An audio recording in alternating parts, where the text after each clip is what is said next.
Hello friends, AmyR here with Prairie Paper and Ink with yet another video using Simon Says Stamps Beautiful Flowers stamp set. If you're new here, hi, I'm Amy. I'm obsessed with this stamp set. I've been obsessed with it ever since it came out. It's been 4 years now, something like that. I don't know why. Part of me feels like it's been longer, and another part of me is like, yeah, that's about right. I've done many videos using this set. It has its own little playlist, which I will link to in the end screen at the end of this video for you guys to check out. Because, yeah, I reach for it fairly consistently. So, anywho, this is for this week's Color Throwdown Challenge. And as soon as I saw the colors, my mind was kind of general. I was like, and I generally go towards florals. And then, of course, my mind went right to, I was like, beautiful flowers. That's the one I want to use. So I stamped the image onto Canson XL watercolor paper with VersaFine Clair Nocturne ink. I used my anti-static powder tool, and then I stamped the image, and then I coated it with clear embossing powder. This isn't necessary.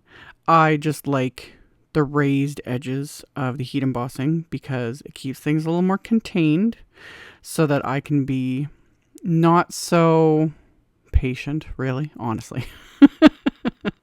And it gives the addition, with this one, I just used like Simon's clear embossing powder, so it gives it not only the raised image, it is glossy, as well. When I'm in the mood for not being glossy, that's when I'll use the Wow Clear Matte Dull, which I haven't used in a while. Thinking about it now, I'm like, ooh, I should use that again. But anyway, I heat embossed it, and then for my watercoloring, I'm using some of Simon's Pawsitively saturated inks, which I've done a bunch of videos. Like, I really like watercoloring with these. These inks are interesting. Yeah, like I've noticed a slight difference because like people keep asking like, can you compare them to this ink? Can you compare them to this ink? Honestly, I don't even own that many inks, you guys. Like I have these ones, I have my Distress inks, and I have my Distress Oxide inks, and then I've got some Hero Arts. I have the Hero Arts Reactive inks, and then the Ink on 3 Atelier inks. And then Simon's original formula of inks, which is completely different to this. So anyway, I can't compare these to many, or really any other inks, but they're great. I've done a bunch of videos. I've used them for stamping and ink blending and stenciling, and I've done watercoloring and ink smushing, and I think I've used them in every way you could use them, and I love them. And these colors are fabulous. Anyway, the actual watercoloring itself. I smushed the inks onto a palette. And then I added drops of the Honeybee Bee Shimmery Liquid Shimmer Watercolor, because of course I wanted to make it sparkly. I used way too much of the shimmery stuff. One small drop will do you. I put multiple drops in each one because, I'm heavy-handed and go big or go home, all the things. You don't need that much. And 2, with products like this, in being combined with like a stamping ink, because that's what it is, it's a stamping ink. If you're using too much, there's too much, like, I think, like, I'm assuming here, because I don't formulate this stuff. I assume it's glycerin, and that's all well and good, but if you've got too much of it, it's not going to dry.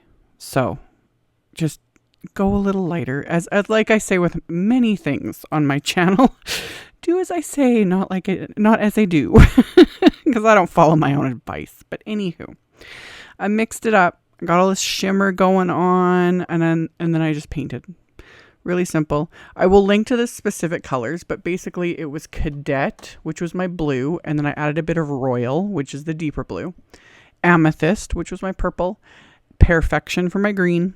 I did add a little bit of Citrine there, and then I was like mixing colors, doing my thing. At this point, it's mostly dry, and of course I'm going to add splatter. I'm going to add some splatter. And I just used my blue mix and my purple mix and just swirled my brush in that, splattered it, not too heavily, just a bit.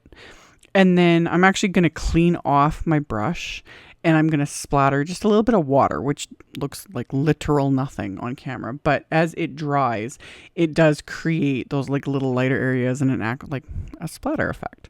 So I found like off camera, there were like before I got to the splatter, there were parts that didn't seem to dry very well, and that was because I had just too much of the shimmer mix. I just used like a wet paintbrush and just kind of moved around, added a little bit more water. You know, I made it work, but there were still like parts that were on top of like the embossing, so it just fiddled. I got a little impatient though when I went to cut this down, and I smeared a little bit, which isn't the end of the world. With these inks specifically, because they are so water reactive, it's really easy to fix. So you just kind of re-wet the area, and for the most part, I can kind of just pick it up with this clean, wet paintbrush. You can also kind of wet the area, dab it with a paper towel, so the paper towel is absorbing whatever you're trying to remove. If whatever it is that you've smeared isn't water reactive or is more permanent, you can sort of scrape it off if it's a watercolor paper like this, or use like a sand eraser. Or my favorite way to fix little oopsies, put some bling on it or add more splatter, you know? It's generally pretty easy, but I thought I would just show that. It was a minor little bit, and I am going to stick bling on it. It looks fine on camera, but in real life, it was bugging me, but I'll fix it when I get to it. So I set that aside. For my main sentiment, I used the Bold Thanks Wafer dye, which is in practically all my videos. I'm obsessed with this one. I love it. I love that it's all connected. And I don't have any little fiddly bits. And yet, I don't know, it's like the perfect size for A2 cards. I like how it's all, like I'll call it the shape of it, you know? It's funny, you know, certain things just appeal to me. So this wafer dye, I rarely ever bother putting it away because I use it so much. But I stacked it with Craftacular. The base layers were just black cardstock. The top layer I die cut from Simon's black gloss cardstock, so it's black and it's got that shine to it. Oh, again, chef's kiss. I love Simon's black glossy cardstock. It's so nice, and it is like deep black. It makes regular black cardstock look not as black, if you understand. If you don't have any, highly recommend it. It's nice, and it's really nice for foiling too, you know, with the glimmer machine and the hot foil plates and all that stuff. But honestly, I mostly just use it to die cut because I just love it. So anyway, my card base, I'm like going off on random things. My card base is Simon's Island Blue cardstock. So I cut the sheet in half and then scored it. So this is a top folding 4 1/4 by 5.5 inch A2 card. And then I wasn't sure where I was going to place the sentiment. And then I decided to, like, I figured out in my head where I was going to put it. And then I took just a scrap of purple cardstock from my stash, and I stamped a little companion sentiment. And that's also from the Beautiful Flower set. And I stamped it with that same Nocturne ink. And I did heat emboss this as well. Again, not necessary, but with sentiments, anytime I stamp with the Nocturne ink, because it does take a long time to dry, because it's like an oil-based ink, I always smear it. So heat embossing saves me from making more of a mess than I usually do. Because no matter what, it's usually the side of my hand or my elbows, you know, the side of my arm, that sort of a thing. Smears it, and especially with sentiments, it's not, you can't just like cover it with a piece of bling, you know, whereas other things, there's ways around it. So I've got my little strip of cardstock. I used my like craft mat and the grid lines to get it straight. And then I put adhesive on the back of my die cut sentiment. And because this sentiment is so perfect and is nice and flat on the bottom, it just sits right on top like so. It's those little like chef's kiss moments, you know, when things literally just fit together. It's like, yes. So then flip this over, trimmed off the excess with my scissors. I still have the stamp in my MISTI. I've cleaned it at this point. This stamp is stained, like it is permanently stained. I have used it so much. Well-stained stamps are great. And besides the fact they ink up and stamp better. The more you use them, the better they stamp. So anyway, I inked it up with lilac ink, which is the lightest of this like trio of purples. The amethyst I used to watercolor was the darkest. I used the lilac to stamp on the white cardstock. And then I trimmed that white cardstock down a little bit.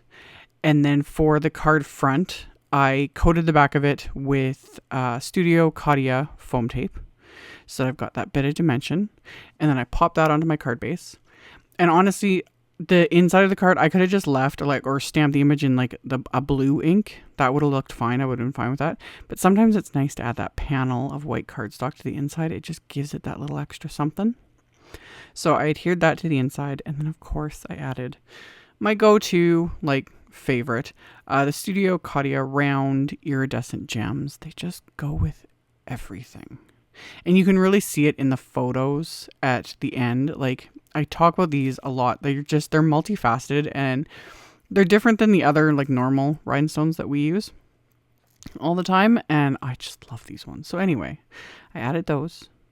And then I turned the flashlight on my phone so you guys can see that glittery, shimmery goodness all over these flowers. And then the gloss from the heat embossing and that black gloss cardstock sentiment. Hello. It's fab. I love it.